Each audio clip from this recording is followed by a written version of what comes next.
Hello and welcome. I'm Misplaced Monk. Today's video, Marvel Comics Civil War.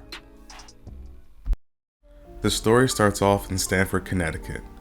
A group of young heroes called the New Warriors, which includes Speedball, Nightrobe, Night Thrasher, and Amortia, are on a stakeout of a known supervillain hideout, being filmed for a reality TV series. The heroes are told by their producer that the 4 villains they are watching are on the FBI's most wanted list, and that 2 of them almost took out Spider-Man and the Hulk at one point. These guys are totally out of our league, man. No way we should be going in there. But think about the ratings. This could be the best episode of the entire second season. But in the heroes' excitement, they are spotted and a fight ensues. The New Warriors appear to have the experienced villains beat, except one. On your feet, Nitro, and don't try any of your stupid explosions, because that's only going to make me hit you harder. Namortia, right? Aren't you the Submariner's cousin or something? Well, I'm afraid we're not the bargain basement losers you guys are used to, baby. You're playing with the big boys now. Nitro's explosion not only killed the heroes, but it wiped out an entire elementary school and half of Stamford. This single event would spark a divide across the country. Should heroes be regulated, or should they continue business as usual? She-Hulk would appear on Larry King Live with this to say: a ban on superheroes? Well, in a world with thousands of supervillains, that's obviously impossible, Larry. But training them up and making them carry badges? Yes, I'd say that sounds like a reasonable response.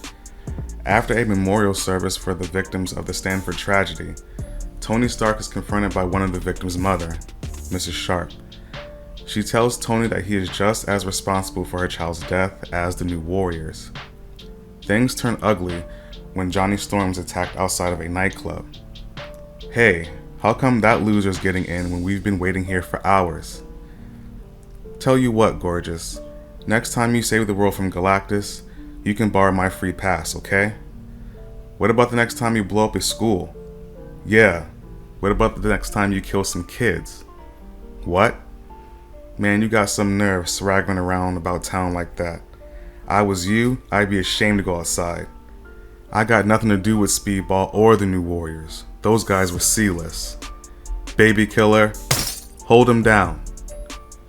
A majority of the superheroes were meeting at the Fantastic Four's headquarters, the Baxter Building. They were divided about the Hero Registration Act. This act would require that all active superheroes register with the federal government to be trained and certified.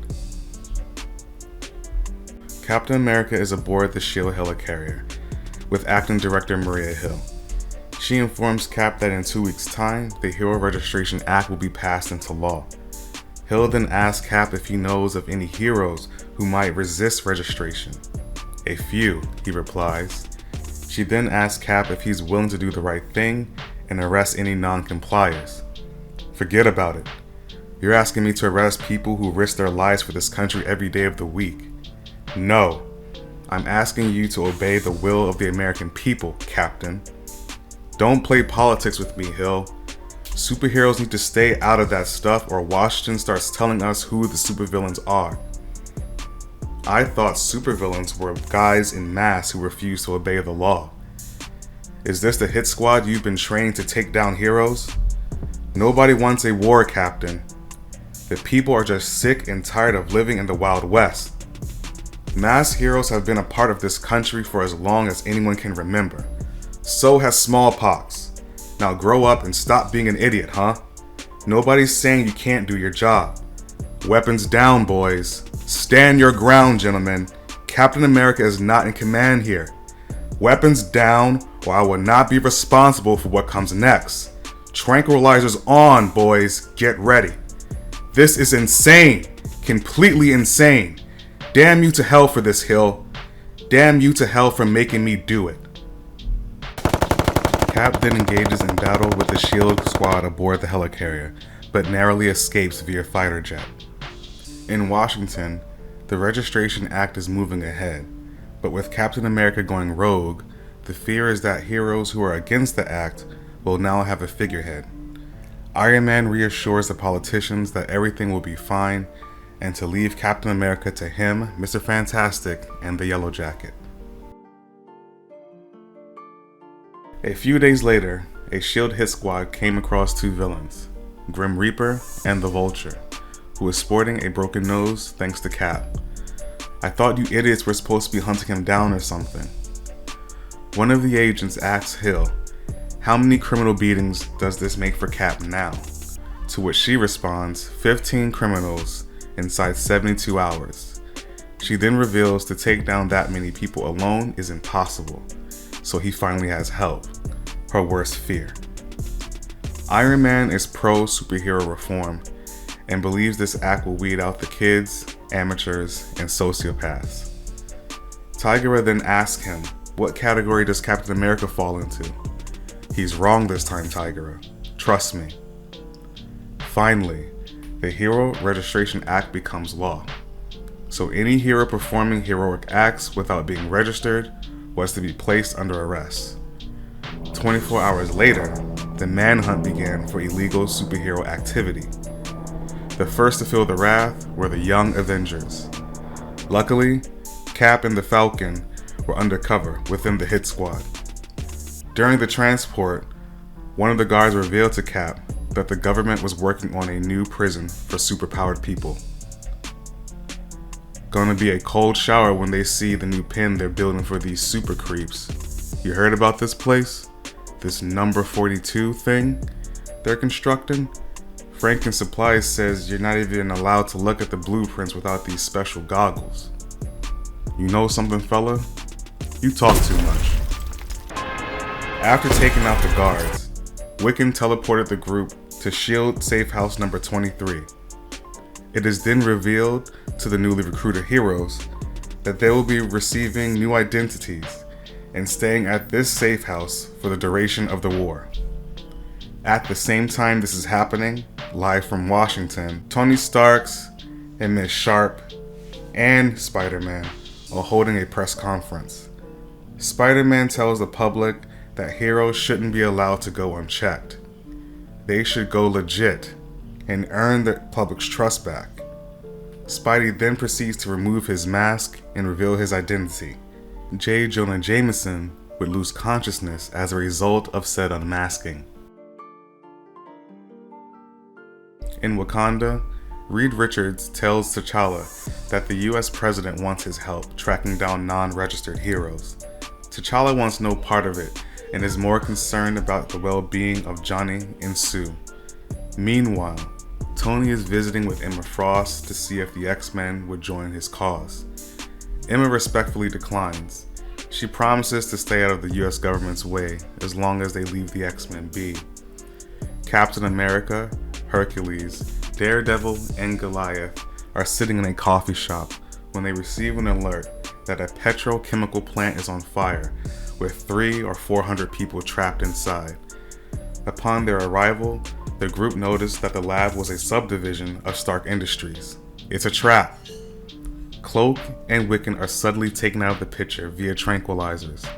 Before they can react, Team Cap is surrounded by Team Tony and the agents of S.H.I.E.L.D. Tony tries to reason with Cap to stand down, but like a martyred mule, Cap wouldn't budge. Tony then asks Cap for a chance to explain the plan in detail with an extended hand of peace. Cap would return the gesture by placing an electron scrambler in Iron Man's hand, causing his suit to malfunction. This would begin the first battle of the Civil War. Outnumbered and outgunned, Team Cap's plan was to simply survive and escape. Iron Man's suit would come back online, and he hits Cap with a quarterback sneak. This rocks Captain America. Iron Man ducks and counter Cap's right hook with a body shot to the ribs, followed by a right cross through his guard, and finishes off with a left hook right hook combo. Hercules dashes to Cap's aid, but is stopped in his tracks by a massive bolt of lightning. To everyone's surprise, Thor entered the battlefield. While Team Cap are amazed to see Thor, some believing he was dead, he was throwing his hammer at them. Thor seemed like a man possessed, showing no mercy. Meanwhile, Iron Man is again trying to talk some sense into Cap, who despite having a broken jaw, is still trying to throw down. Iron Man then emits some sort of high-frequency noise that brings the entire resistance to their knees. Just as all hope is lost for Team Cap, Hercules appears out of nowhere and drops a fuel truck on Iron Man. With the noise gone, the Resistance are able to get back into the fight. Falcon would then save Cap from certain death, while Cable began to interface with Cloak's mind to activate his teleporting abilities. In an act of selflessness, Goliath decided to stand toe-to-toe with Thor to provide cover while the team gathered for transport. In a shocking twist, Thor, in full Psycho mode, blasts a hole straight through Goliath's chest, killing him instantly. While the Resistance stared in disbelief, Thor Loco brought down a murderous lightning bolt upon them, but it was deflected by Invisible Woman's force field. This gave Cable enough time to complete the interface and get the team out of there. Mr. Fantastic would then approach Thor and deactivate him like a robot. Hank Pym and Sue were livid. "What the hell happened, Reed? I thought you gave him some kind of directives. You said this guy will be just like the old Thor." "Sue, please, you gotta believe. Don't even speak to me. Don't say a damn word." As Peter Parker and Tony looked upon Goliath's body, Peter would say, "I thought you said you knew what you were doing, Tony. I thought we were doing this so no one else got hurt." At Avenger Tower, Team Tony are rocked by the current events. Hank Pym, who is the Yellow Jacket in this storyline, is devastated that the Thor clone he helped create killed his oldest friend. Peter begins to wonder if he picked the right side. At Team Cap's secret base, Cable, Nighthawk, and Stature are getting cold feet and are talking to the battered captain about appealing for amnesty. Cap will hear no talk of backing down, and as they leave, he says let them go if their freedom means so little to them. As the turncoats leave the base, they are being watched by a masked man. At Bill Foster's funeral, Tony was approached by Miss Sharp, who would then remind him why he is doing this, and that technically Goliath was breaking the law, so don't feel bad about enforcing the law. Team Tony is beginning to crack. While Mr. Fantastic notices that Peter is starting to act suspiciously, he didn't foresee his wife and brother-in-law leaving in the middle of the night to defect to Team Cap. At least Sue was kind enough to leave him a note. Tony, the Wasp, and Mr. Fantastic discuss the issue of defectors when it is revealed that Team Tony will employ the help of supervillains in a new version of the Thunderbolts. Sometime later at Stark Tower, Happy is welcoming Nighthawk and Stature to Team Tony. He states that Tony wanted to welcome them personally, but he's running a bit late. We then cut upstairs to see Tony and Peter in a heated debate. Peter wants to leave Team Tony. Tony throws in Pete's face the fact that he can't back out now. "You showed your face to the world. Think about Aunt May. Think about Mary Jane." Angered by this, Peter hits Tony with a powerful haymaker. Disappointed in Pete's choice, Tony fires on him, missing every shot. Peter actually ends up taking out himself when he tried to jump through a reinforced glass window. Thanks to the Bumblebee hit squad, however, they shattered the glass, allowing Peter to escape. Never trusting Spider-Man in the first place, Director Hill puts Tony on the bench and deploys 2 of the Thunderbolts to retrieve the traitor. The Jester and Jack-O-Lantern were able to find Peter and beat him down pretty bad. Just as things were looking grim for Spidey, however, the Jester and Jack-O-Lantern took a bullet to the head. At Team Cap's headquarters, they were in a bind. Cloak was captured by a hit squad. This was a major blow to the team, since he was a key player in a plan. The team was planning on using Cloak to teleport in and out of the Baxter building to get blueprints of a prison called Number 42. As the team debated what to do, the Punisher walked in holding a battered Spider-Man. Punisher informs the team of the Thunderbolts and offered his services for retrieving the prison plans. Even though the majority of the team wants nothing to do with Frank Castle, Cap reluctantly agrees. While all of this was happening, Tigera was in the cut snitching to Tony. In Hell's Kitchen, we see another one of Team Cap's guys, Daredevil, being detained by S.H.I.E.L.D. Standing by are She-Hulk and Mr. Fantastic. Reed is having second thoughts about everything since Sue left the team. She-Hulk reminds him that he's doing the right thing. We finally see the infamous Number 42 prison, which is just a gateway to the negative zone. While Daredevil is being transported, Tony is telling him about the plans for having a superhero team in every state. Tony even offered Daredevil a job as being a leader of one of these teams, but the devil remains silent. The guards would give Tony a silver dollar that was found on Daredevil's person. He said he's been saving it for you. Daredevil then smiles and says to Tony, "Guess that's 31 pieces of silver you've got there now, huh? Sleep well, Judas." Team Tony, holding true to their plan, began training new hero teams to be dispatched to all 50 states.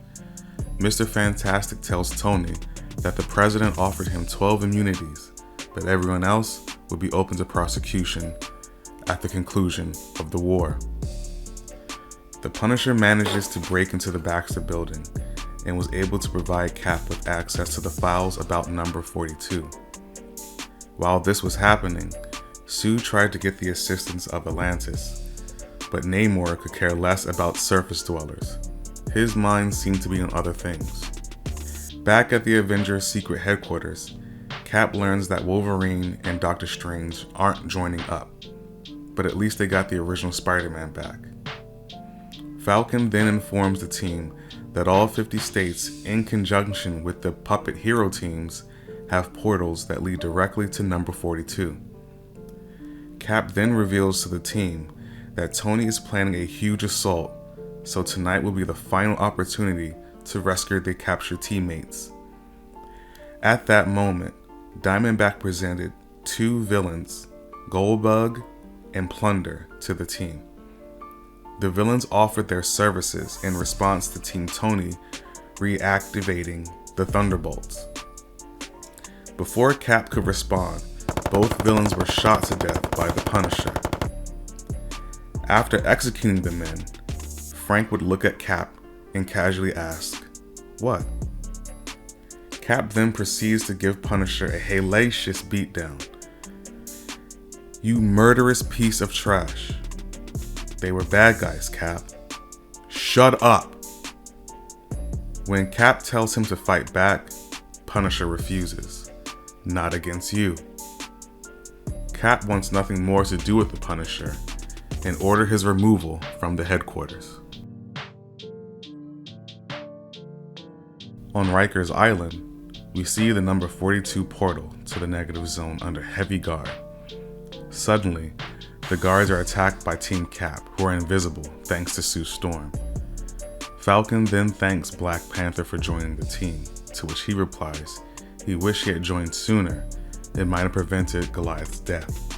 Suddenly, Spider-Man's spider sense began to tingle, to reveal that Team Tony had been waiting for them all along. Tony tells Cap that he planted a mole within his ranks, and that he's outnumbered 10 to 1. If you're talking about Tigera, we knew all about her. Cap then reveals that he too planted a mole in Team Tony's ranks. Tony would call BS on this, stating that the only people who knew about Tigra was himself, Hank Pym, and Reed Richards. At that moment, Hank apologizes, and Tony is stunned, claiming that Hank believed in the Registration Act more than his whole team. But it is then revealed that it wasn't Hank. It was the shape-shifting Hulkling. Shocked by this revelation, Mr. Fantastic then realizes that Hulkling, as Hank, had full authority to do whatever he wanted at 42, meaning he had full access to the holding cells. At that moment, all of the imprisoned heroes appeared, tipping the odds greatly in Team Cap's favor. Captain America gives the battle cry, and the final battle of the Civil War begins. Bishop is confused at the battle cry, believing that Team Tony were the real Avengers. Cap puts his mind at ease by relieving him of consciousness. We cut to number 42's control room to see S.H.I.E.L.D. agents preparing to lock down the portal, trapping everybody inside the negative zone. Before it could be done, however, Dagger and the Black Panther appeared in the room and began to override the previous command. In another control room, however, Director Hill and another IT guy were on to what the Panther was doing and began overriding his override. Out of options and time, Dagger radios Cloak and tells him to prepare for the biggest teleportation he's ever done. I'll try. After receiving the coordinates, Cloak teleports both Team Tony and Team Cap to the outside of the Baxter building in mid-air. Once everyone made it to the ground safely, we find Cap with the odds against him. Lady Deathstrike, Venom, Bullseye, and Taskmaster are giving him a beatdown. Cap throws them off their game by beginning to laugh. When asked what's so funny, enter Namor and a plethora of Atlanteans. Iron Man won't be outdone. Enter Robot Thor and a crew of random heroes. Iron Man and Captain America have a brief stare down until Vision hits his infamous reach through the body technique, short-circuiting Tony's suit and his body. Robot Thor also gets his comeuppance when Hercules smashes its head into bits. Iron Man's suit is done, and Captain America is going to work. Right hook with the shield, backhand with the shield, and ending the fight with a powerful shield smash, cracking open Iron Man's helmet. What are you waiting for, Steve? Finish it. Suddenly, a group of first responders rush Cap in an attempt to save Iron Man's life. Let me go, please. I don't want to hurt you. Don't want to hurt us? It's a little late for that. At that moment, Captain America looked around at a destroyed city and dropped his shield. What's wrong? Asked Falcon. A teary-eyed Cap replied, They're right. We're not fighting for the people anymore. Look at us. We're just fighting. Spidey interjects that we're finally winning. Everything except the argument, he replies. Cap then removes his mask and surrenders as Steve Rogers. His last command was for Team Cap to stand down. Team Tony won the Civil War by surrender. 2 weeks after the final battle, the initiative was launched, and all 50 states had their own personal superhero teams. Actual villains were sent to prison number 42, and heroes who were still against the Registration Act either went to Canada or remained underground. And of course, Cap is just inmate Rogers now. Sue and Mr. Fantastic got back together, and by the order of the US President, Tony Stark is made Director of S.H.I.E.L.D. Peace once again reared its beautiful head until Iron Man and Captain Marvel started beefing a few years later.